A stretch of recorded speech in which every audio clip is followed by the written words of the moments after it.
A heartbreaking tragedy unfolding in New Hampshire. A 1-year-old girl dying days after being hit by a suspected drunk driver while crossing the street with her family.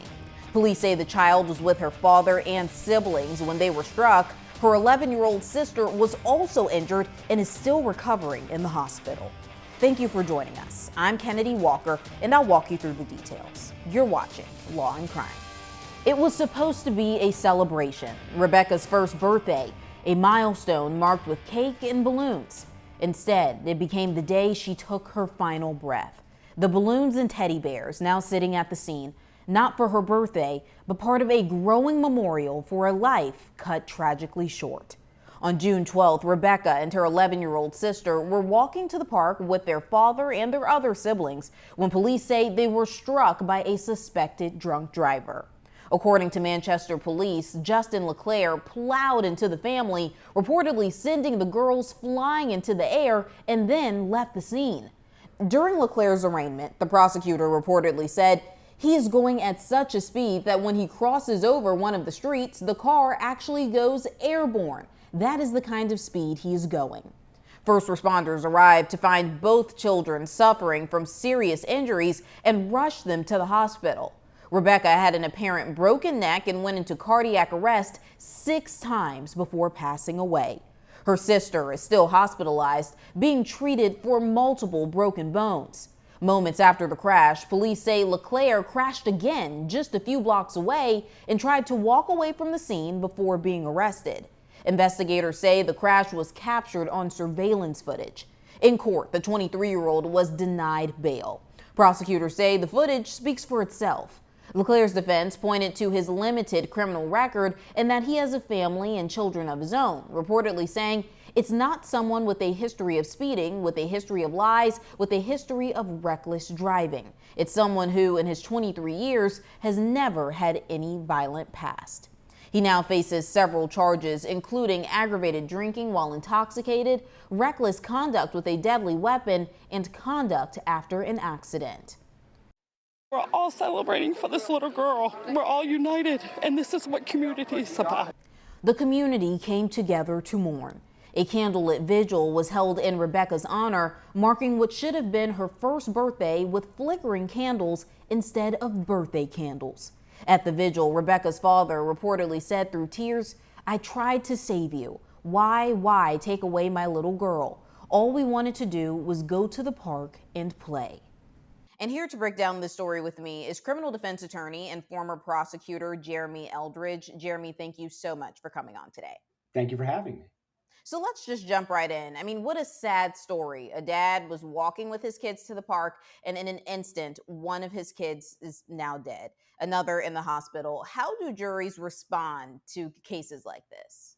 Not well. I mean, these are probably the hardest cases, although most people don't realize, for prosecutors to handle, for defense attorneys to handle, and for juries to listen to if these cases go to trial. Because on the prosecutor side, you've now lost somebody and you have an entire family, some 50, 100 people come to court sometimes per hearing for these. On the defense side, you often have somebody who may have never been in trouble before and they know they're facing heavy jail time. And then you have a jury who has to listen to the stories about the lost loved one or loved ones that unfortunately lost their life as a result of the defendant's potential action. So these are the ugliest of cases, candidly, although people don't realize. Right, and just so emotionally charged as well. The suspect was charged with aggravated DWI, reckless conduct with a deadly weapon, and others. Any chance that those charges could get upgraded? 100%. I think that oftentimes in these traffic cases, especially when we're talking about fatals, first off, we don't often see them charged as quickly. In this case, because Mr. LaClair was located on scene, it was a little bit easier for them to initiate charges.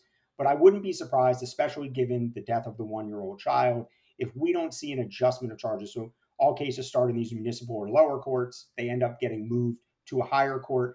And at that point, it's likely that we're going to see some of the other felonies that have gone uncharged charge or an adjustment in them, especially relating to the action as it relates to the fatal or the fact that it resulted in death. If convicted, how many years is he facing?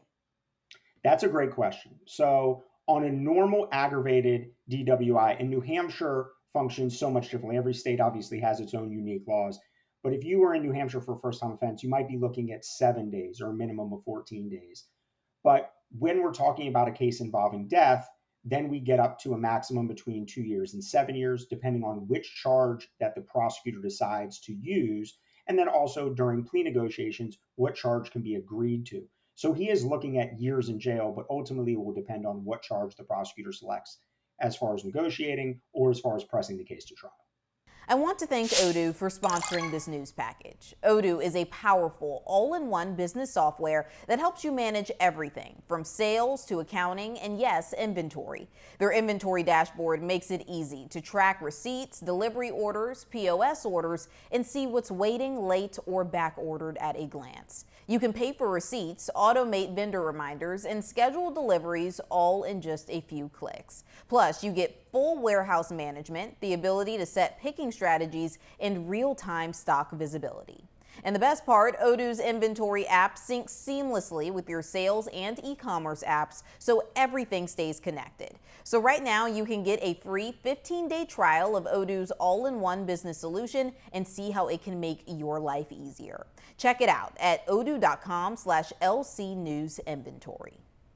Is that years in jail based on the charges that he's facing right now, like the DWI, or is this if the charges get upgraded to manslaughter or vehicular homicide? That's exactly right. It's really what I'm talking about is forecasting. So if you anticipate that we're going to see the heaviest version of their aggravated DWI law, then he'd be looking at 7 years in jail. But if we're looking at one of the lighter versions, for instance, the version he is currently charged with, then we're talking about a 2-year maximum penalty. Gotcha. Okay, well, police say that surveillance video captured the crash. How powerful is that kind of evidence in court? It's incredibly powerful because it takes human witnesses out of the picture. A video is a neutral arbiter. So once you have video, it's very difficult to convince a jury, especially in a case like this, that the video is inaccurate or has any bias or has credibility issues. I mean, we saw that as far going back to the 90s with Mark Furman. You can have a detective who may have done what most experts would say is good detective work, but if we can show racism or credibility issues, all of a sudden their detective work goes to what pretty quickly, right? Here, if they have video, although it doesn't seem uncontroverted that he was located by the vehicle and trying to escape from the vehicle when the police apprehended him, if you have video, it takes that element out of the picture. So you're going to have to prove, was he operating a motor vehicle? Well, if he's on video getting out of the car, that's a non-issue. That it's on a public highway, once again, video will solve that issue. And then it only comes down to impairment. And that's where the officer's body-worn camera, when they arrived at the scene, is going to be the most telling, along with any admissions that Mr. LaClair made. And the suspect, we know, is accused of crashing twice in trying to run. So not just crashing into the family, allegedly, but also another crash shortly after. Can prosecutors use the fact that LaClair allegedly tried to walk away as proof of guilt or state of mind? Of course. I mean, going backwards for a second to what you just said is that this pinballing, as we often call it, when you're bouncing off these cars, and I don't mean that to desensitize the issue, but just because, in a lot of these cases, somebody is so heavily under the influence that they'll hit something. And as Mr. LaClair, his attorney, said, he didn't remember. He didn't know what he was doing. People will hit multiple pieces of property or people, and then they have to be stopped, pulled out of a car if the vehicle is disabled. So it will go to not necessarily a state of mind and intent. A lot of these crimes are negligent homicide charges, meaning your actions were so wanton and willful that you caused a danger to human safety, not that you intended to hurt somebody. So I think here your point is more palpable in the sense that his inability to stop or his failure to stop, that's going to go towards the gross negligence aspect, which is how you get to manslaughter. And that's going to be, can they upgrade the charges by virtue of that? And just the fact that there was a second crash, I mean, how do you think prosecutors will handle that? Does that solidify the case? I think it definitely strengthens the case because in some situations, people may hit property or a person, they keep driving, they're located at a later time, and then they can say, and it's very common, although it's unfortunate, someone say, well, I thought I hit a deer late at night, or I stopped to get out of the car and I looked around. And at that point, even if you believe that that person was texting or you believe that person was under the influence or impaired, it becomes really difficult to prove. But here, when you have the second accident, when you have the attempt to flee, assuming you have an odor of alcohol and then some admission at the scene, it's going to make the state's case even easier to prove. Now, we know that his bail was denied. Is that something that happens commonly in these types of cases? And does that signal that the court thought that he was already maybe a flight risk? Is that the reason why they probably denied the bail? I don't think necessarily that the court deems him a flight risk. I think the bigger issue here is going to be the nature of the offense, meaning the seriousness of the offense. And oftentimes, when somebody is apprehended in a case like this, the chances are almost zero that they're going to receive pretrial release or home monitoring. Now, down the line, is that a possibility? If the case ends up taking longer than expected, or if the state needed a postponement for some reason in the future, could the defense maybe reevaluate and approach a judge again to try to get release into, for instance, like an inpatient program? It's a possibility. Is it a certainty? Absolutely not. Is it a likelihood? Probably. I'm just thinking about, how this happened, what police are saying. This family, there was a vigil that happened not too long ago, pretty recently, after we found out that the child had passed away. And this family's life just changed in seconds. What does a conviction actually mean in terms of justice for them? It's not going to bring their loved one back. And that is why I started this conversation with you today by saying that these are the most difficult cases to handle. When a victim loses a loved one, it's irreparable. There's no way to fix any of that. Now, what the message is sent to the community by virtue of a sentence, by virtue of punishment, creating deterrence within the community. Do you stop somebody else from drinking and driving and causing a fatal injury? That's what these sentences are often designed to do. They're designed to punish. We can pretend that they're designed to rehabilitate, but whenever there's lost life in a DUI or DWI case, the sentence is generally a message to the community and a message to the defendant that we're not going to tolerate this behavior in the community. What about the alcohol providers? Could there be any liability if he was overserved? So that's what we call dram shop law. And as far as if he was overserved, then could there be liability potentially by a bar or restaurant for overservice? Yes. It's a very high standard. Most states have moved away from dram shop laws. But if there was evidence that he was overserved in the middle of the day in New Hampshire, that could be a path to liability. The most normal path to liability here would be the driver's own car insurance, whatever their maximum policy is. That's probably going to settle out while this case is pending, because most people's policy limits don't exceed what's called 300, 500, unless there's a business insurance policy. I don't want to get too far in the weeds on the civil issue, but most of the civil liability will probably be about the driver and his automobile policy versus going to dram shop law. And unfortunately, I feel like we hear about these DUIs every day. A person drinking too much, getting behind the wheel, and then we hear about these accidents, and in this case, fatalities. Are DUI laws tough enough to prevent tragedies like this, or are courts constantly playing catch up?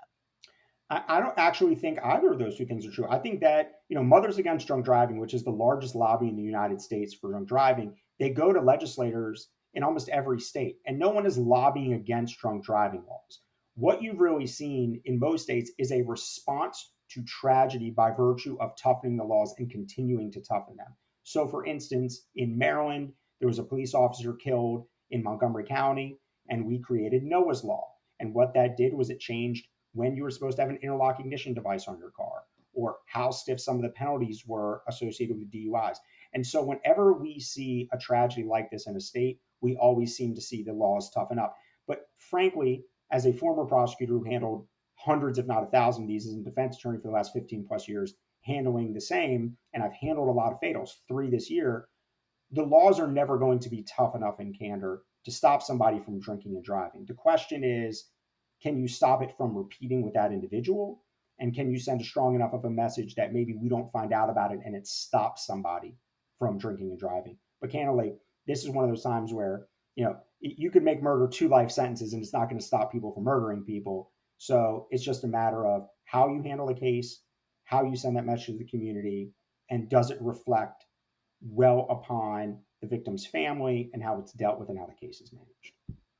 Well, since you cover so many tragedies like this one, tell me about some of the symbolic sentences that you may have seen in these cases. Like, if a judge is trying to send a message, what does that look like?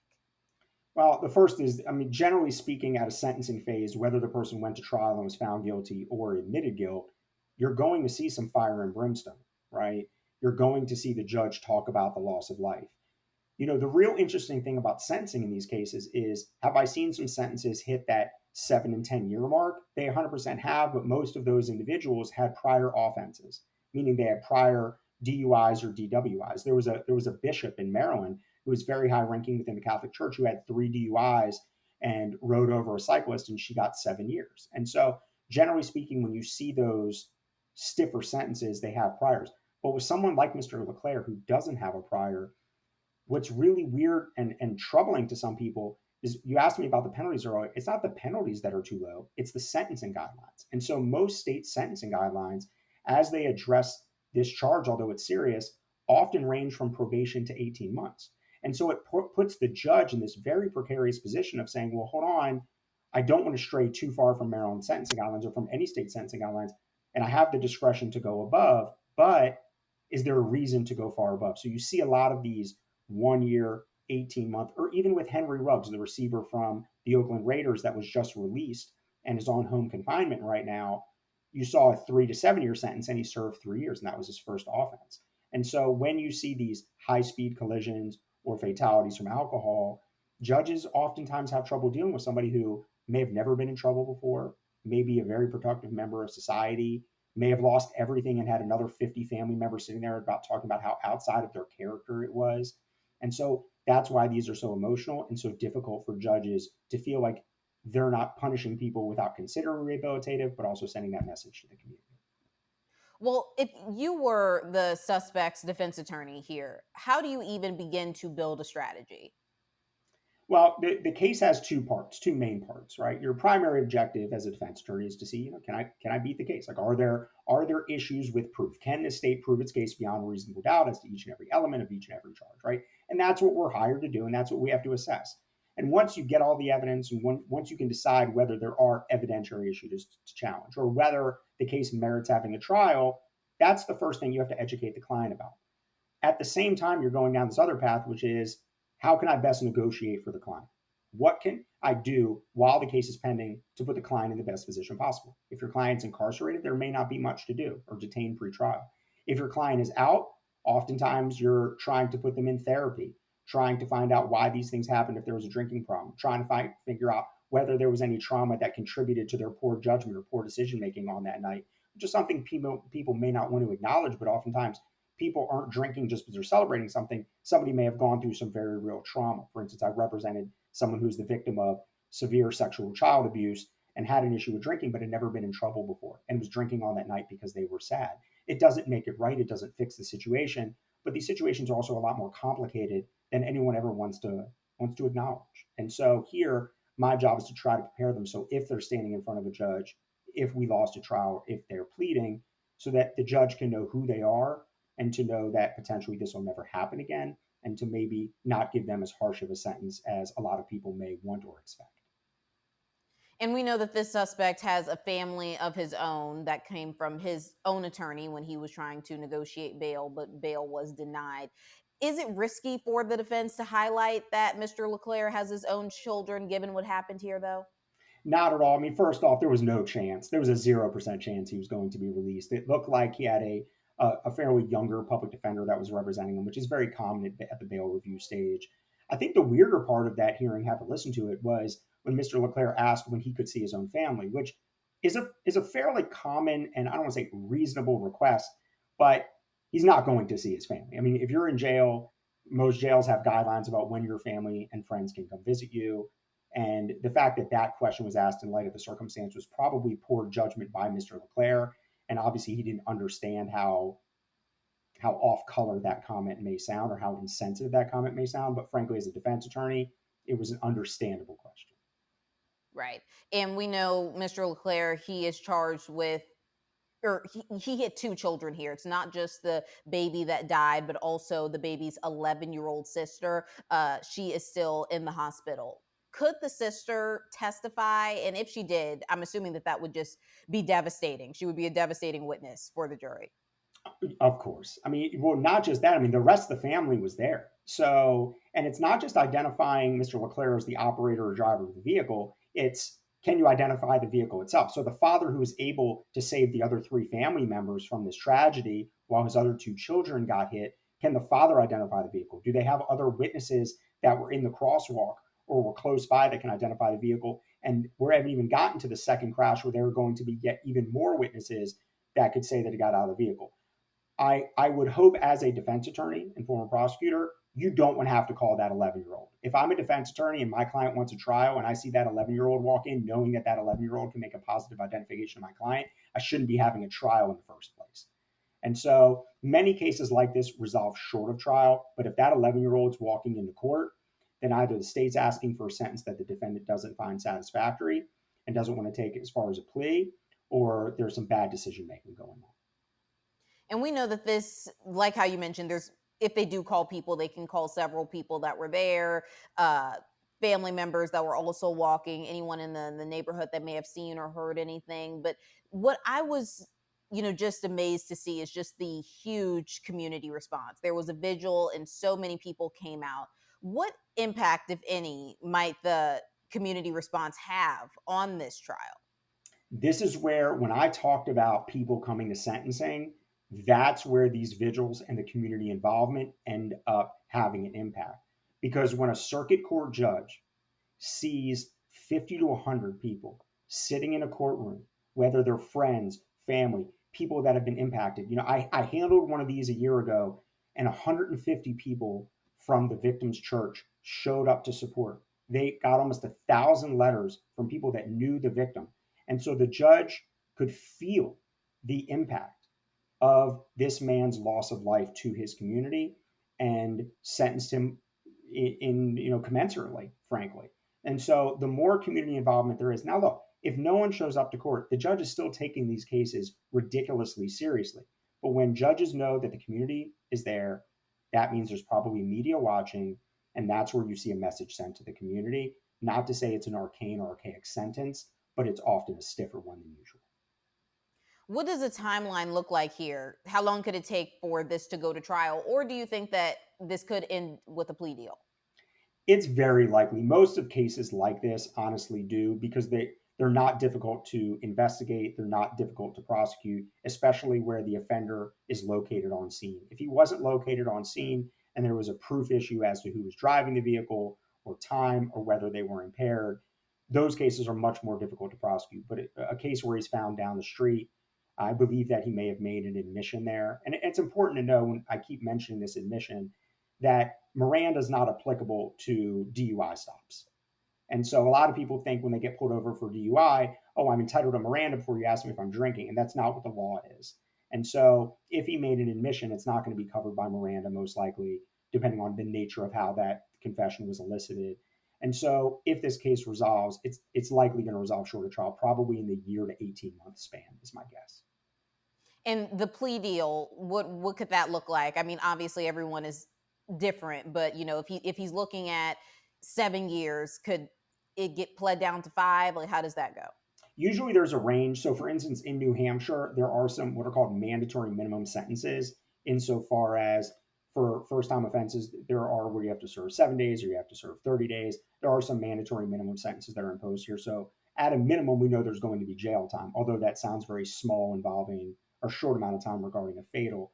When we get to those higher numbers, you can agree on a range. There's a lot of creativity, and I hate to use that word, but there's a lot of flexibility in that process where prosecutors and defense attorneys, in order to try to resolve a case short of trial, can agree on a range that they present to the judge, or what's called a cap, to say that the prosecutor is going to ask for X amount of years in jail and the defense attorney is free to argue for less. That's very commonly employed, especially when I bring you back to when I said earlier that some of the sentencing guidelines in these cases are low.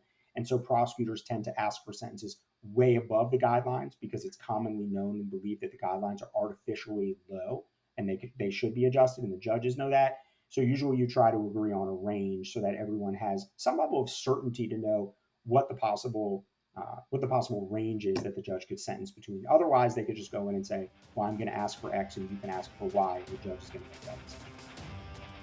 Well, this is a case that we will be following closely. Jeremy, thank you so much for coming on today. Thank you. Justin LaClair will be back in court on June 23rd. For Law and Crime, I'm Kennedi Walker.